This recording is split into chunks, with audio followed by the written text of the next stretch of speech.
स्वागत है आप सभी लोगों का मेरे इस YouTube चैनल में। आज दोस्तों आप लोगों के लिए ये क्लास रहने वाली है मॉडल वर्ब के बारे में। मेरे दोस्तों आप लोग तैयार हो जाएं और अपनी अपनी कॉपी और पेन निकाल लें और जुड़ जाएं आप सभी लोग मेरे साथ। और मित्रों, यदि आप लोग कोई भी मेरे साथ यदि नया है तो रेड बटन को क्लिक कर दें और बेल आइकन को प्रेस कर दें ताकि नया अपडेट आपको समय पर मिल सके। 2 दिन की क्लास के बाद आज मैं फिर आप लोगों के साथ ये क्लास लेकर के आया हूं मॉडल वर्ब की। दोस्तों जानेंगे इसमें मॉडल वर्ब कितने होते हैं और उसमें से कुछ मॉडल वर्ब्स का हम यूज देखेंगे इस क्लास में। बाकी के बचे हुए मॉडल वर्ब्स के बारे में आगे की नेक्स्ट क्लास में आपको सारी वीडियो मिलेगी। चलिए टाइम वेस्ट नहीं करते हैं, स्टार्ट हो जाए। देख लें आप अपनी स्क्रीन पर। सबसे पहले मैंने यहाँ पे लिख के रखा है मॉडल वर्ब। सबसे पहले तो मॉडल वर्ब्स जान लेते क्या होता है। मॉडल वर्ब्स एक एक्सिलरीज वर्ब होती है दोस्तों। ये सेंटेंस में एक हेल्पिंग वर्ब की तरह कार्य करती है। जिस प्रकार से टेंस में आपकी हेल्पिंग वर्ब काम करती है उसी प्रकार से ये भी काम करती है मॉडल वर्ब। लेकिन इसमें मॉडल वर्ब्स यानी कि ऑक्सिलरीज वर्ब जो ये होते हैं, इस जब भी हम इसका यूज करते हैं सेंटेंस में तो यहाँ पर आपको V1 का यूज करना होता है, मेन वर्ब का यूज साथ में। और सब्जेक्ट का भी इस पर कोई प्रभाव नहीं पड़ता। सब्जेक्ट आपका कोई भी हो, चाहे ही हो या सी हो या एक नाम या 2 नाम, यानी सिंगुलर हो या प्लूरल हो, वहां पर आपको केवल जो आपकी मॉडल वर्ब होगी उसे आपको यूज करना होगा। सब्जेक्ट का कोई प्रभाव नहीं पड़ता है इस पर। कहने का मतलब जैसे आप टेंस में जैसे सब्जेक्ट आपका सिंगुलर है तो आप सिंगुलर वर्ब यूज करते हैं क्योंकि उसके वहां पर आपको 2 वर्ब रहते हैं किसी किसी में। जैसे इज आर है तो आप किसी में इज लगाते हैं, किसी में आर लगाते हैं, प्लूरल में आर लगाते हैं, सिंगुलर में इज लगाते हैं। लेकिन इसमें आपके पास मॉडल वर्ब सिंगल होगी कोई एक, जिसके बारे में आपको बताऊंगा। तो कहने का मतलब सब्जेक्ट पर कोई प्रभाव नहीं पड़ता है और सेंटेंस में एक हेल्पिंग वर्ब की तरह काम करते हैं। सारे हेल्पिंग वर्ब का सारे जो आपके जहां जहां पर हेल्पिंग वर्ब यूज करके सेंटेंस को इंटरोगेटिव नेगेटिव बनाया जाता है उसी प्रकार से मॉडल वर्ब भी आप यूज करेंगे। इंटरोगेटिव बनाने के लिए मॉडल वर्ब पहले यूज करेंगे, क्वेश्चन मार्क लगाएंगे। नेगेटिव बनाने के मॉडल वर्ब्स के बाद नॉट यूज करेंगे। मतलब पूरा फंडा आपका वही है जिस प्रकार से टेंस होते हैं, टेंस में हेल्पिंग वर्ब आप यूज करते हैं उसी प्रकार से मॉडल वर्ब का काम रहता है सेंटेंस में। कुछ मॉडल वर्ब मैंने यहाँ पर लिख के रखे हैं और इसे आप नोट कर सकते हैं। जैसे मैंने यहाँ पर मे लिखा है। यहाँ पर may, might, can, could, will, would, shall, should और मस्ट और टू, यूज टू, डीड। ये मैंने मॉडल वर्ब्स, इतने आपके मॉडल वर्ब्स होते हैं, ये मैंने मॉडल वर्ब्स आपको लिख दी और आप इसे नोट कर सकते हैं। इन सभी के बारे में मैं आपको वीडियो लेक्चर दूंगा, इसलिए आप चैनल सब्सक्राइब कर दें ताकि आपके पास जैसे ही मैं क्लास लाऊंगा समय पर पहुंच जाए, बिल्कुल भी देर ना लगे आपको। दोस्तों आज मैं आपको बताऊंगा इसके बारे में, मे के बारे में। मे आपकी मॉडल वर्ब है, इसका यूज कब करते हैं, कहां पे करते हैं, ये चीज नोट कर ले आप। मैंने यहाँ पर नंबर 1 में एक रूल लिखा है, ये मे के लिए है, आप इसे नोट कर सकते हैं। लिखा मैंने मे का यूज विश, प्रे और ब्लेस और कर्स के लिए किया जाता है ऑप्टेटिव सेंटेंस में। दोस्तों ऑप्टेटिव सेंटेंस का यूज करना है OPTATIV, optative sentence. Optative sentence में इस कंडीशन में मे का यूज करते हैं दोस्तों। विश माने इच्छा होता है, प्रे माने प्रार्थना करना होता है, ब्लेस माने आशीर्वाद और कर्स माने अभिशाप होता है। ऑप्टेटिव सेंटेंस में इस 4 कंडीशन में मे का यूज करते हैं। उसके लिए मैंने यहाँ पर एग्जाम्पल भी लिख रखे हैं। इन एग्जाम्पल्स को आपको नोट कर लेना है ताकि आपको ये चीज समझ आ जाए। ऑप्टेटिव सेंटेंस क्या होता है दोस्तों, सबसे पहले ये जान लें। ऑप्टेटिव सेंटेंस इच्छावाचक सेंटेंस होता है। किसी भी इच्छा किस प्रकार से, इच्छावाचक में विश, प्रे, ब्लेस और कर्स, इनके साथ आप या इन कंडीशन में आप यूज करेंगे मे का। एग्जाम्पल मैंने लिखे यहाँ पर, देख सकते हैं आप लोग, जैसे मे यू लिव लॉन्ग, यहाँ पर जब पीछे यहाँ पर साइन लगा हुआ है, ये विस्मयादिबोधक साइन भी लगा हुआ है, ये भी इस प्रकार के सेंटेंस में लगा होता है। May God bless you, may God bless you, may you succeed in life, may you get success, may you die, may God help you, may you have a happy life. ये मैंने कुछ sentence आपको examples के लिए बताए हैं, optative sentence के example हैं। इस प्रकार के सेंटेंस ही इच्छावाचक सेंटेंस कहलाते हैं, ऑप्टेटिव सेंटेंस इसे बोलते हैं। और जहां पर आप मे का यूज करते लगातार दिख रहे हैं, आप मे आपको दिख रहा ना, इसको आप नोट कर लें। ये था फर्स्ट वाला रूल मे का, यहां पर आप मे यूज करते हैं। इसके बाद सेकंड रूल देखिए आप, सेकंड रूल को देखना है। देखिए मैंने इसको रफ कर दिया, मैं इसको रफ कर रहा हूं और सेकंड रूल आपको देखना है। ये चीज मैंने रफ कर दी। अब मे के लिए सेकंड रूल, सबसे पहले मैं आपको कुछ यहाँ पर अलग तरीके से इसमें बताऊंगा आपको, अलग तरीके से। मे यहाँ पे लिख दिया मैंने और यहाँ पर माइट लिख दिया, आप लोग भी इस प्रकार से लिख लें, मे और माइट लिख लिया।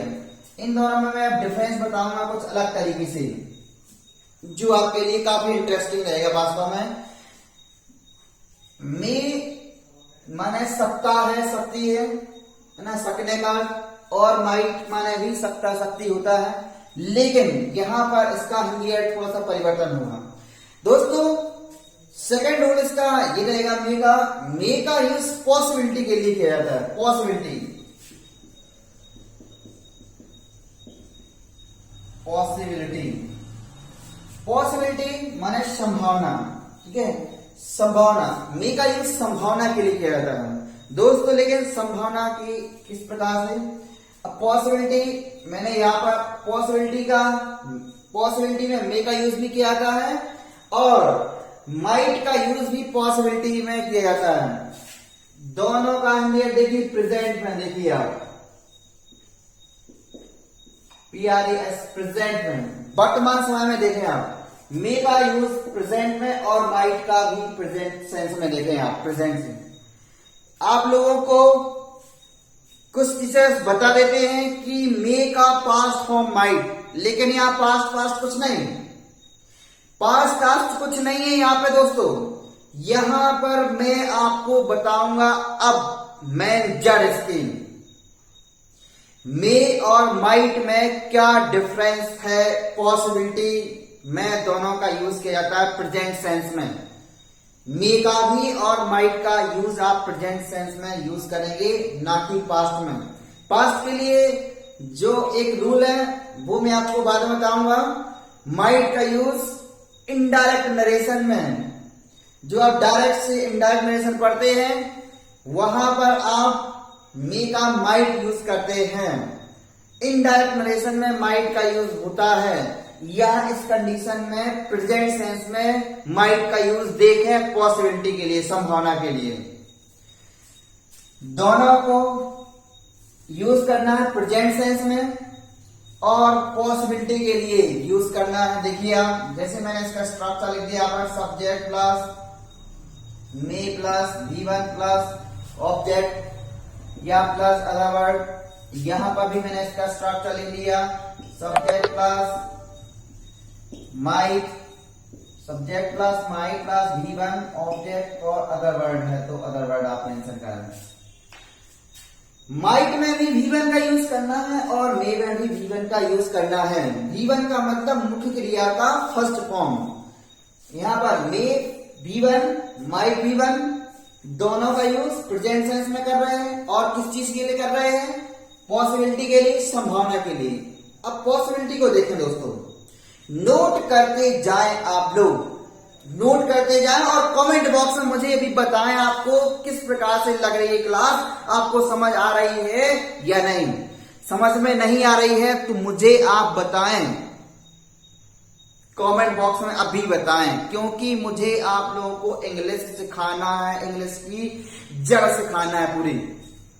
जब जड़ सीख जाएंगे आप तो ऊपर तक तो चले ही जाएंगे आप। और आप लोग अपना धर्म निभाइए, मैं अपना धर्म निभा रहा हूं। आप लोग पढ़िए, आप स्टूडेंट हैं, आपका धर्म है पढ़ना लिखना, और मेरा धर्म और कर्म है पढ़ाना, तो मैं पढ़ा रहा हूं। आप लोग इसलिए शुरू से लेकर लास्ट तक का पूरा वीडियो देखें। आप स्टूडेंट हैं, आपका कर्म और धर्म, यदि कर्म और धर्म आप भूल जाएंगे तो आप आगे नहीं बढ़ पाएंगे। स्ट्रक्चर मैंने इसका लिखा है यहाँ पर, और इसका स्ट्रक्चर लिखा है। ये चीज को आप मेंशन कर लें, नोट कर लें आप। मैंने देखिए एग्जाम्पल लिखा, देखिए पॉसिबिलिटी के लिए, यहां पर संभावना के लिए मैं बात कर रहा हूं यहां पर 80% के लिए। 80% पॉसिबिलिटी होगी इसमें। मे का आप यूज कर रहे हैं किसी सेंटेंस में, तो वहां पर 80% पॉसिबिलिटी होगी, 80% संभावना होगी। और माइट का यूज करने से क्या होगा, 10% ही पॉसिबिलिटी होगी, 10% पॉसिबिलिटी होगी। और 100% का भी होता नहीं है। 100% तो पॉसिबिलिटी होगी ही नहीं, फिर तो वो रियलिटी होगी, संभावना की कोई बात ही नहीं, वो तो वास्तविकता होगा फिर। इसलिए यहां पर 80% पॉसिबिलिटी और यहां पर 10% पॉसिबिलिटी। एग्जाम्पल, जैसे मैंने कहा कि it may rain today, it may rain today, आज बारिश हो सकती है।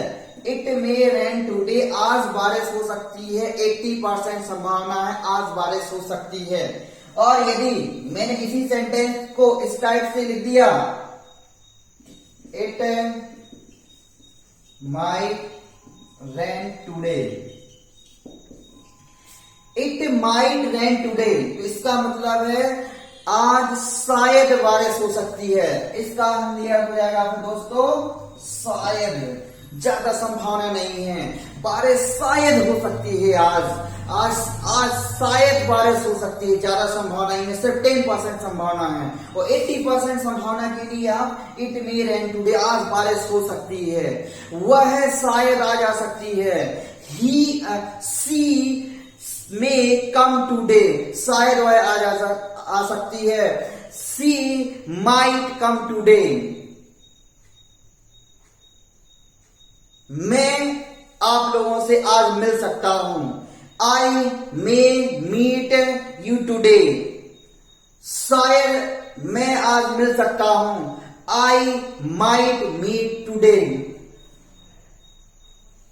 समझ आ गया होगा दोस्तों। लाखों करोड़ों सेंटेंस आप इस टाइप से देख लें। आप पॉसिबिलिटी की मैंने अभी बात की है और मैंने एक एग्जाम्पल से यहां पे समझाया भी है।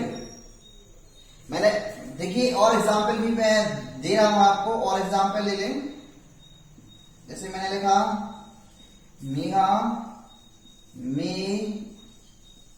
कम today, Megha may come late today, late today. Megha may come late today, Megha आज लेट आ सकती है। यहां पर 80% संभावना है, 80% पॉसिबिलिटी है। मेघा आज लेट आ सकती है, देर से आ सकती है। यहां पर क्या है दोस्तों, 80% पॉसिबिलिटी है। और यदि मैंने इसी में यहां के लिए माइट यूज कर दिया दोस्तों, तो यदि माइट मैंने यूज किया तो इसका मतलब है शायद मेघा आज लेट आ सकती है। 10% संभावना है, 10% पॉसिबिलिटी केवल। शायद मेघा आ जा सकती है, शायद आपको जोड़ना है। शायद आज बारिश हो सकती है, शायद आज वह आ सकता है, शायद आज सीएम आ सकते हैं, शायद ये हो सकता है, शायद आज स्कूल खुल सकता है, शायद आज, कितनी भी आप सेंटेंस तैयार कर सकते हैं। इसमें से 10% पॉसिबिलिटी होगी। यहाँ माइट का यूज करेंगे प्रेजेंट सेंस में, और V1 का यूज करेंगे, मुख्य क्रिया का फर्स्ट फॉर्म। यहाँ पर मे में 80% और यहाँ 10% संभावना। समझ आ गया दोस्तों। बिल्कुल आपको जड़ से सीखना है, कोई जल्दबाजी नहीं है। कोई जल्दबाजी करना ही नहीं है आपको, क्योंकि आप जल्दबाजी से सीखेंगे तो सीख नहीं पाएंगे। आप धीमे सीखेंगे, समझ के सीखेंगे, जड़ से सीखेंगे तो वास्तव में आप ऊपर तक जा पाएंगे। तो दोस्तों ये रहा मे और माइट में मैंने डिफरेंस बताया अभी यहाँ पॉसिबिलिटी के लिए। अभी ये क्लास खत्म नहीं हुई दोस्तों। यहाँ मे का यूज अब देखिए, आप मे का यूज परमिशन के लिए किया जाता है। अब मैं इसको रफ कर रहा हूं दोस्तों, इसको मैंने चलिए रफ कर दिया। परमिशन के लिए इसका यूज किया जाता है मे का माइट का। इसको आप अच्छी तरह से जानते हैं, आपको बचपन से सिखाया जाता है बचपन से। मे आई कम इन सर परमिशन के लिए।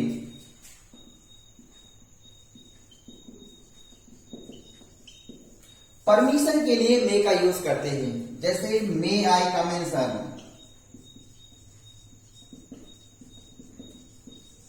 क्या श्रीमान मैं अंदर आ सकता हूं?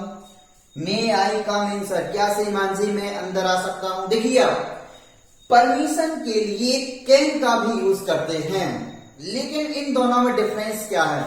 मे का जब हम परमिशन की बात करें तो इसका मतलब यहां पर एक फॉर्मल परमिशन। इस चीज को आप नोट कर लें, ये कोई नहीं बताता। फॉर्मल FORMAL फॉर्मल, यहां पर फॉर्मल परमिशन की बात होगी। मतलब जो बड़े हम लोगों से, हमारे टीचर्स, हमारे बड़े जो लोग हैं, उनसे जब हम परमिशन की बात करेंगे, यानी कि फॉर्मल परमिशन की बात करेंगे, तो हम वहां पर मे का यूज करेंगे। और कैन का यूज इनफॉर्मल परमिशन के लिए किया जाता है। यहां माइट का यूज दोस्तों, माइट का यूज भी परमिशन के लिए किया जाता है, लेकिन फॉर्मल परमिशन हो जाए, पोलाइट परमिशन होना चाहिए। Polite permission, formal polite permission के लिए माइट का यूज करते हैं। बहुत ही ज्यादा पोलाइट परमिशन होना चाहिए, तब वहां पर हम माइट का यूज करते हैं। और यहां पर मे का यूज फॉर्मल परमिशन के लिए इस प्रकार से, क्या सर मैं आपका पेन यूज कर सकता हूं? May I use your pen sir, क्या श्रीमान मैं आपका पेन यूज कर सकता हूं? क्या सर मैं एक प्रश्न पूछ सकता हूं? May I ask a question sir, may I ask a question sir. इस टाइप के क्वेश्चन यानी कि परमिशन के लिए, एक फॉर्मल परमिशन के लिए मे का यूज करते हैं। अब मे का ये सेकंड रूल है, इसको नोट कर लें और एग्जाम्पल इसके आधार पर आप करोड़ों बना डालें और करोड़ों सोचें। आप माइट का पोलाइट परमिशन होना चाहिए यहां पर, फॉर्मल पोलाइट परमिशन। जैसे एग्जाम्पल के लिए, सर क्या आप मुझे 100 रुपए दे सकते हैं? सर क्या आप मुझे 100 रुपए दे सकते हैं? तो 100 रुपए देने आप मंगा रहे हैं, एक पोलाइट रिक्वेस्ट है, बहुत ही विनम्रता पूर्वक आप जब रिक्वेस्ट कर रहे हैं, तो प्लीज का भी यूज कर सकते हैं आप, काइंडली का भी यूज कर सकते हैं। यहाँ पर जब इस प्रकार की आपके पोलाइट परमिशन होगी तो आप माइट का यूज करेंगे। दोस्तों ये डिफरेंस आपको समझ आ गया दोस्तों? यदि समझ आ गया हो तो मुझे कमेंट बॉक्स में जरूर बताएं और अगले वीडियो लेक्चर के लिए तैयार रहें। कल 100% आपको वीडियो लेक्चर मिलने वाली है राइट 12 बजे। कल दूसरी क्लास होगी मॉडल से रिलेटेड, और जो भी आपके क्वेश्चंस हैं, जो मे का मैंने यूज पढ़ाया और माइट का, अभी एक क्लास खत्म नहीं हुई है, अभी मैं माइट के बारे में और बताऊंगा। अभी सिर्फ मैंने मे का बताया है कि मे का परमिशन के लिए यूज किया जाता है तथा पॉसिबिलिटी के लिए यूज किया जाता है, और ऑप्टेटिव सेंटेंस में भी यूज किया जाता है मे का। तो सिर्फ अभी मे का बताया मैंने, अब मैं बताऊंगा और माइट का, और कुछ रूल्स यदि मे के हैं बचे हुए हैं, एक दो रूल्स मेरे हिसाब से, तो वो भी मैं आपको कल बताने वाला हूं। कल आप तैयार रहें बिल्कुल राइट 12 बजे। वीडियो लेक्चर देखने के लिए एक बार फिर आप सभी लोगों का बहुत स्वागत है इस एडवांस इंग्लिश क्लासेस में। और दोस्तों पुनः आप लोग यदि कोई भी स्टूडेंट नया है तो मेरे साथ जुड़ जाए, लाल बटन को दबा दें और बेल आइकन को प्रेस करें ताकि आप लोगों के पास नया अपडेट टाइम पर मिलते रहे। पुनः धन्यवाद, कल फिर मिलता हूँ।